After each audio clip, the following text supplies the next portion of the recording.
10ஆம் பாவத்தில் செவ்வாய் இருக்காமா, வேலை செய்கிற இடத்துல கோவத்தை வந்து பார்த்தீங்கன்னா கண்ட்ரோல் பண்ணிக்கணும். நான் சுயதொழில் வச்சு நடத்துகிறேம்மா, ரொம்ப சூப்பர். சுயதொழில் வச்சு நடத்துகிறீங்க அப்படின்னாலும் நம்ம வந்து நம்மக்கிட்ட ஒர்க் பண்ணுறவங்க பெருசாக வந்து வேலை செய்யலை அப்படின்னா நம்ம கோவப்படுவோம் பார்த்தீங்களா, டென்ஷன் ஆகும், கத்துவோம். கத்துறதுனால என்ன ஆகும், பெரிய கன்சர்ன் வச்சுட்டு இருக்கீங்க, பெரிய இண்டஸ்ட்ரி வச்சுருக்கீங்கன்னா எனக்கு ஸ்ட்ரைக்கு, லேபரு, யூனியன்ற மாதிரி போகிறதுக்கு வாய்ப்பு உண்டு. சின்ன அளவில் ஒரு பஞ்சாயத்து வரத்துக்கு வாய்ப்பு உண்டு. ஆக வேலை செய்கிற இடத்துல நீங்கள் சுயஸ்தானம் வச்சு நடத்துகிற மாதிரி இருந்தாலும் லேபர்ஸ் கிட்ட உஷாராக பேசுங்க. வேலை செய்கிற இடத்துல எல்லாருக்கிட்டையுமே உஷாராக பேசுங்க. கோவத்தை தணிச்சிடுங்க. 11ஆம் பாவம் லாபஸ்தானத்தில் சூரியனும் புதனும் இருக்காமா, உங்களோட அதீத புத்திசாலித்தனத்தினாலையும் ஆக்கப்பூர்வமான சிந்தனையினாலும் உங்கள் தொழிலில் நீங்கள் டிஜிட்டல் மீடியாவை கொண்டு வரதுனாலையும் பெருத்த லாபம் அப்படின்றது சந்திப்பீங்க, சம்பாதிப்பீங்க. சூப்பர். 12ஆம் பாவம் விரயஸ்தானத்தில் சுக்கிரன் ஆட்சி பெற்று அமர்ந்திருக்கா. எனக்கு என்னென்னலாம் வேணும்னு ஆசைப்பட்டப்பா, நான் அதெல்லாம் வாங்குறேன். எனக்கு வந்து பாருங்கள், ஷாப்பிங் போகணும்னு ஆசை, அழகாக ஷாப்பிங் போவீங்க.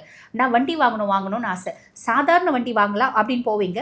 ஒரு 10 லட்ச ரூபாய் கார் வாங்கலாம் அப்படின்னு போவீங்க. அங்கே போனால் 21 லட்ச ரூபாய் ஸ்லேவியா தான் உங்களுக்கு பிடிச்சிருக்கும், ஜம்முன்னு வாங்கி வருவீங்க. ஆக உங்களுக்கு சார்ந்து என்னென்ன வாங்கணுமோ அதெல்லாம் வாங்கலாம். அதுக்கான பிராப்தம் உண்டு. லக்ஸரியஸாக வாங்குறதுக்கான பிராப்தம் உண்டு.